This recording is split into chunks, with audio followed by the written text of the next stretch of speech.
Hey everyone, welcome back to Flow State Reactions. I am Starry and I am here yet again to react to The Lord of the Rings. And this is the behind the scenes and this is the appendices for the Two Towers. And we are now on Return of the King. And there's a lot of short videos that are coming up next. So I'm just going to press play and just watch them all or as many as I can in a certain amount of time. The first one is something called abandoned concept. So at least I get to know that this is something that was abandoned. This was a concept that they had that they abandoned. So I won't have to try to figure out where it fit in the movie. So that's good. Okay. Like I said, thank you so much for joining me. And we're just going to go ahead and get into this. Okay. It's been a week since I watched The Home of the Horse Lords, which was just such a powerful video. You know, it did linger with me over the course of this week, and I welled up with tears a couple of times just thinking about it. I just thought it was magnificent. I really did, because I didn't know that you could train horses in that way. So, you know, when I watched the movie, certain things I did not even consider. I just assumed it was CGI, but they were literally training these horses to do these things. And they even mentioned in the video that not a lot of people know how to do that type of training for the horses. So I appreciate them putting that in there, because it was just really mind-blowing to me. But anyway, enough of that. All right, you guys, everybody relax and let's flow. This is an abandoned concept. Here we go, starting with the storyboards.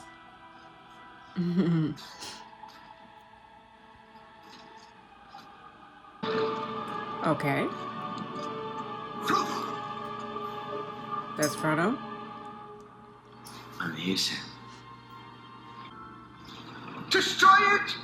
No! Do it! Throw it in the fire! Okay.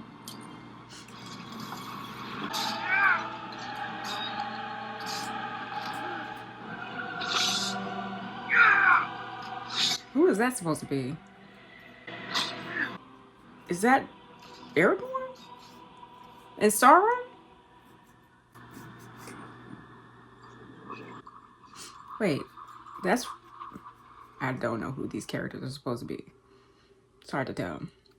I will not destroy it. So that's supposed to be Frodo. And the other one is Sam?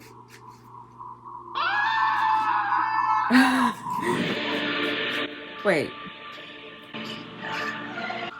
was about to say, did this happen? But this is an abandoned concept, so... Lord have mercy, I need to watch these movies again. I keep saying that. I really mean it though, but just watching these videos and editing all these videos take up so much time.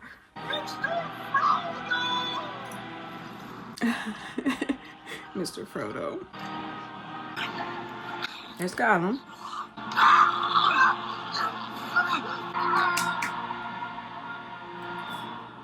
Yeah, I was about to say, doesn't Gollum bite his finger off or something to get the ring? Oh, that other scene is taking place and it's not at Mordor. Precious! Okay, I remember this.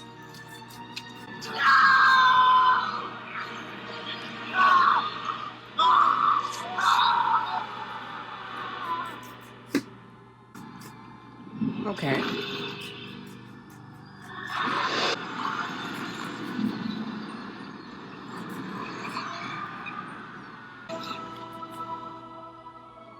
I cannot wait to watch it again. Oh my goodness. Don't let go!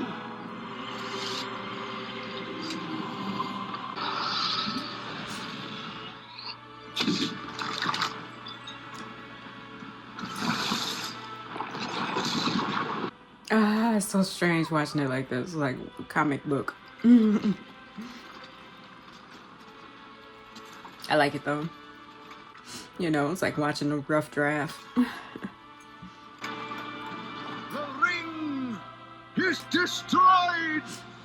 Yay! The realm of Sauron is ended.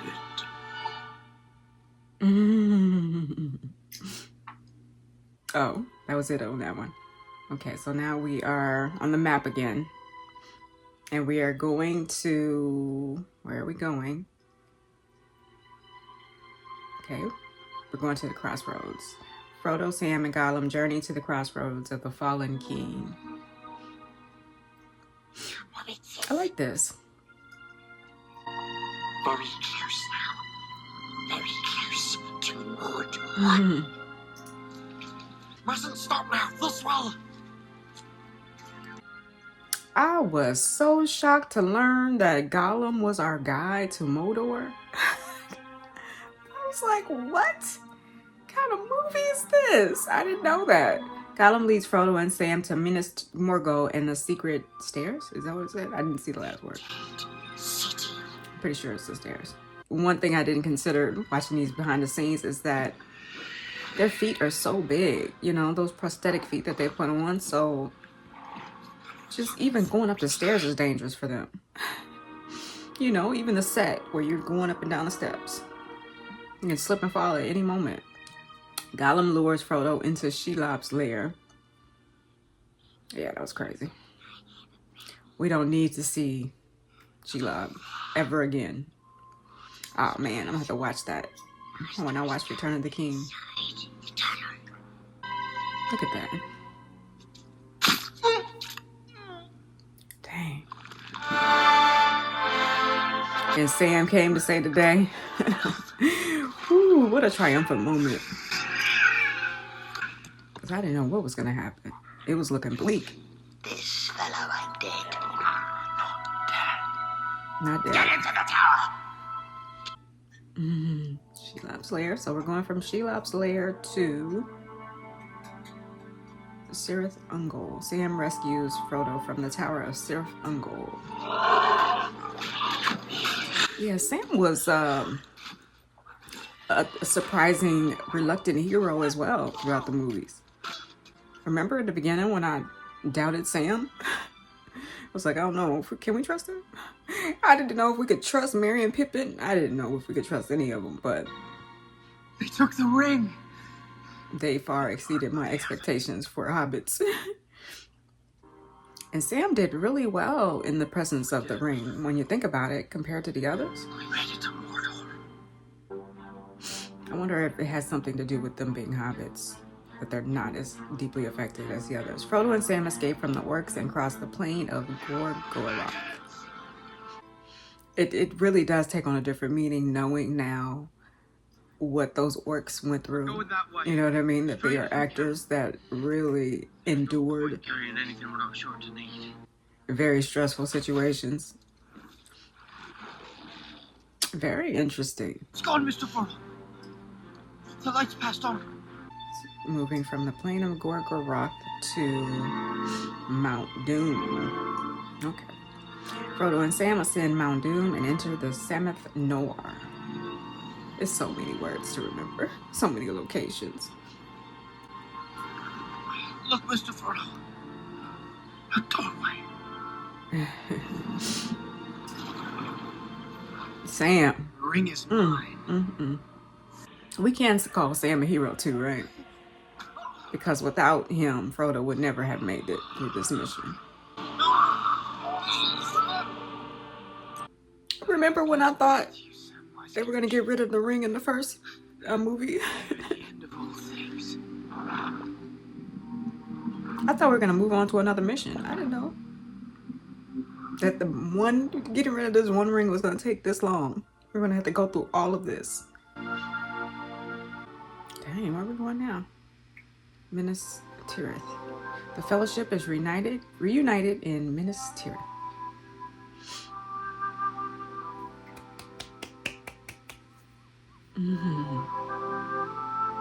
You guys like the way they present it on screen with this map? I like that. It's a nice touch. I can see how you guys can become so familiar with this world if you watched it multiple times in preparation for the next movie. You know what I mean? Because they give you so much information. So to me, it's overwhelming, but this is the first watch through. You know what I mean? You bow to no one.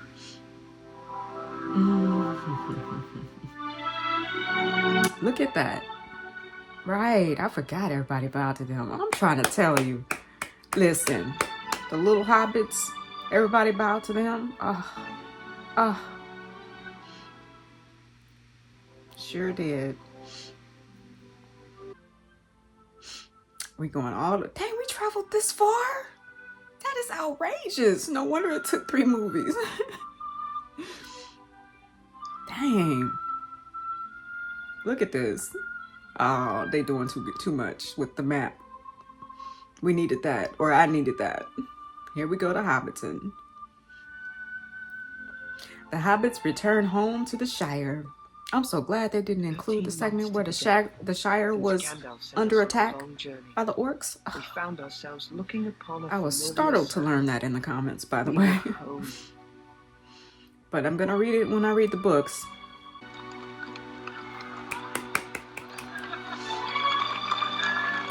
Oh, this behind the scenes is just wonderful. A Hobbit's Tale by Bilbo Baggins. On the Lord of the Rings by Frodo Baggins. You finished it. Not quite. There's room for a little more. Oh, the Grey Havens. The ring bearers take the ship from Mithbond and pass into the west. The time has come for the dominion of men. I thought this was a very fitting ending for Frodo, Last by the way. pages are for you, Sam.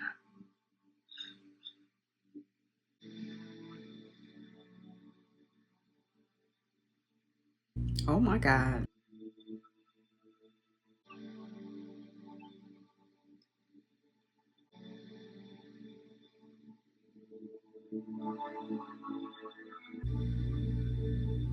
The end. That was well done. Here's another one. We're moving on to another one. It's still circling though. Okay, here we go. Where are we going to? We're going from Helm's Deep to Isengard. The Fellowship confronts Saruman at the Tower of Orthanc. Saruman. Welcome, my What a lord, disappointment. to Isengard. You withdraw your gun. I did not accept. Where your doom will be decided. I will not be held prisoner here. Wormtongue did that? Peregrine took. Dang. I'll take that, mother. I forgot Wormtongue did it. Quickly now. How many times did you guys go to the actual theater to watch the movies, you know? Summon to the aid of Gondor. You must come to Minas Tirith by another road. Follow the river. Look to the black ships. Good knuckles for 8. And Rohan will answer. Okay. Just having just watched Home of the Horse Lords, just seeing that them on the horses and just it just brings back just that impressed feeling. Like it's one thing to watch it the first time and just not know what they had to go through in order to get all of this done, but it really does enrich the quality of the movie itself, like just the way, the experience of it. It's Return to Minas Tirith. Man who can wield like the power of the magnified sword 100-fold, can summon actually. an army more deadly than any that walks this earth. This time you must stay, Gimli. Mm-hmm. Have you learned nothing of the stubbornness of dwarves? Right. You might as well accept it. We're going with you, laddie. Right.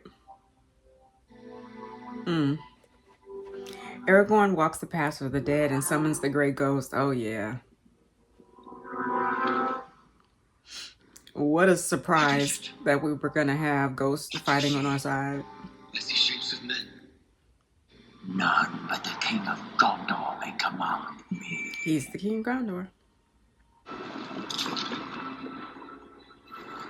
Right, okay. Oh, and remember what they went through in order to get those skulls? Outrageous. Remember, what is it, like 20,000, 40,000? I want to say 80,000. Outdone. Where are we going? Aragorn arrives at Minas Tirith and routs the armies of Mordor. Listen, look at this. Look at this.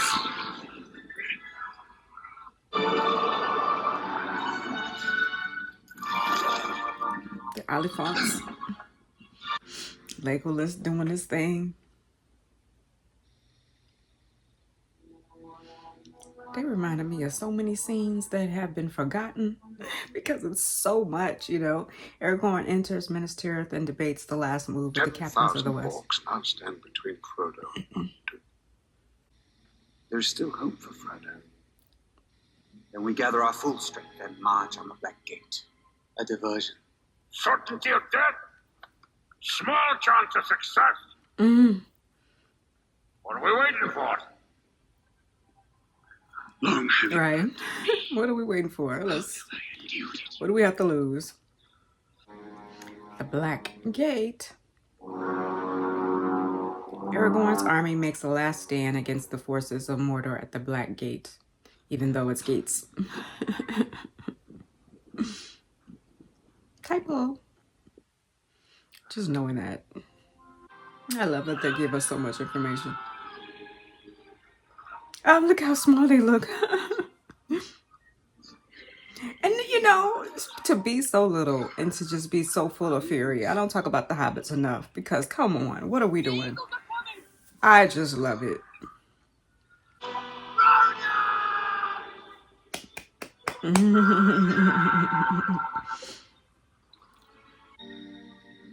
They're alive. They're safe. Minas Tirith. The Fellowship is reunited in Minas Tirith.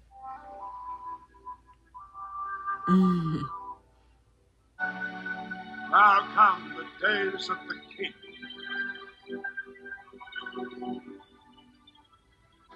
Oh, it is lime green. Okay. My friends, I'm talking about her dress.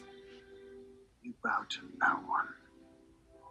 I didn't realize it was lime green until they mentioned it in the costume design that I watched. And yeah, it really does stand out here. So I thought it was more of a cream color when the first time I watched it. So I was like, wait, was it lime?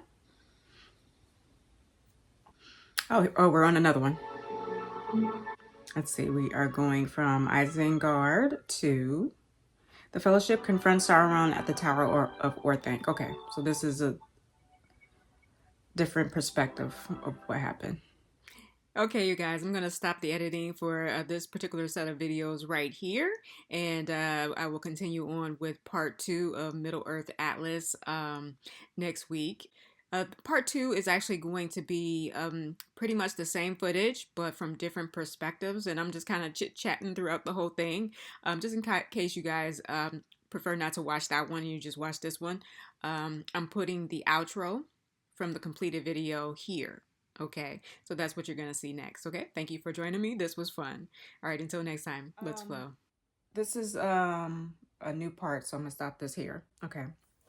And we get to the Fellowship of the Ring movie making.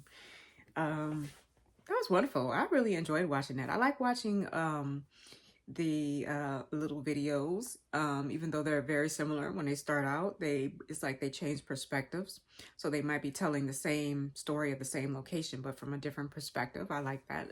I really enjoy the fact that they do the whole map thing, because it really helps me to understand just the scope of Middle-earth itself, and then the direction, like where we're going. Because to me, watching the movies, it was just all in the forest. Right, we're just all going up the forest, we're going up the mountains, we're going up the hills, valleys, and there was no real sense of direction. And so putting it this way really puts that into perspective for me, just how far of a journey this was. And just knowing that just their pace, them walking, them running, And that's all they had. Oh, did they have horses at some point? Not really. Most of the time they were just walking, right? And so that says a lot.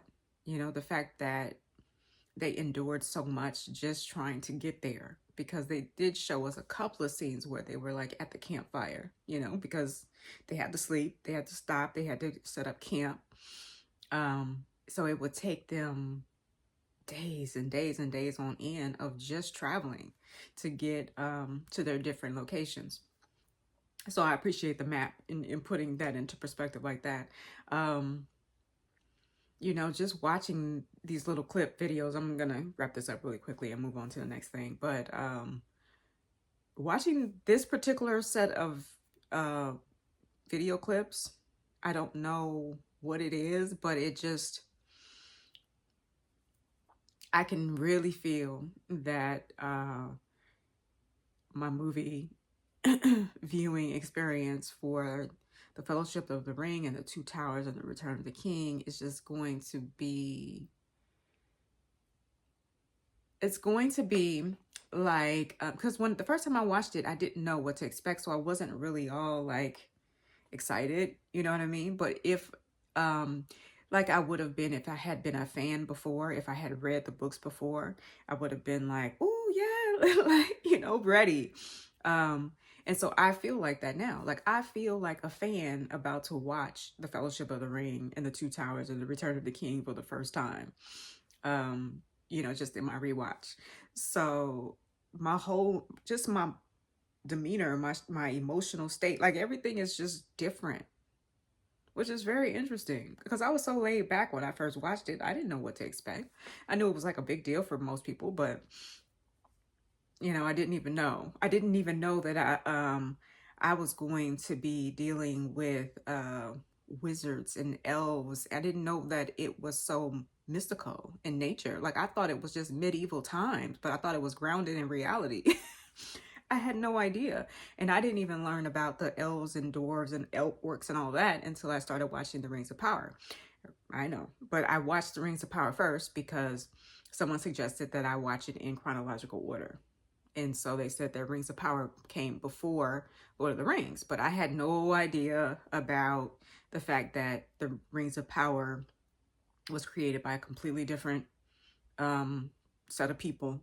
You know what I mean? Like I didn't even know about the battle, you know, between true Lord of the Rings fans and you know, the Rings of Power that was created. Like I didn't know. So I thought it was all one thing. You know what I mean? I was not ready for the fact that Rings of Power was not well received by most people who love the Lord of the Rings. I wasn't ready for that because for me, you know, like I said, my experience was so different because that was the first time I was introduced into that world. So it was really a, you know, a welcoming experience for me. It was like, wow, this is amazing. The first episode, I was like, wait, they're elves? What's happening here? And you know what I mean? So it was that is how I became introduced into the magical world of the Lord of the Rings. And it just continued. Like I watched all 8 of those episodes, and then I went right into the Fellowship of the Ring, and it escalated once I got into Fellowship of the Ring. It was like, wow, this is amazing. Like it was just so amazing, even as a first-time watcher. So now that I can watch it as an actual fan, like someone who is in love, you hear me? Someone who is in love with the Lord of the Rings now. To be able to watch it again. And I feel like I'll be watching it for the first time just because I feel like a new person. Right? I have a new set of eyes. I have a new appreciation. Like, it's very interesting. I can see why. I can see if you've watched the behind the scenes, why you would just fall in love with the movie even more. This is very, very, we're dealing with a dynamic team of creative visionaries, right? Because to have the foresight to create these behind the scenes in the way that they did and giving us all of this information and the way they put it together so in such an entertaining way it's addictive, and it's hypnotic. You know what I mean? And so it does reel you in, and it like I said, it changes everything. It changes the viewing experience, I'm sure. Because even just watching these little clips, it reminded me of what was in the movies. I have a whole other depth of information with me that I didn't have before. So I can only imagine how you felt as someone who read the books before you even watched the movies in the first time. This is just remarkable. But anyway, I'm supposed to be wrapping this up because I want to watch a few minutes of the next show, because it's like an hour or something. So anyway, thank you guys so much for joining me, and I'll see you guys again soon. Okay? All right, until then, let's go.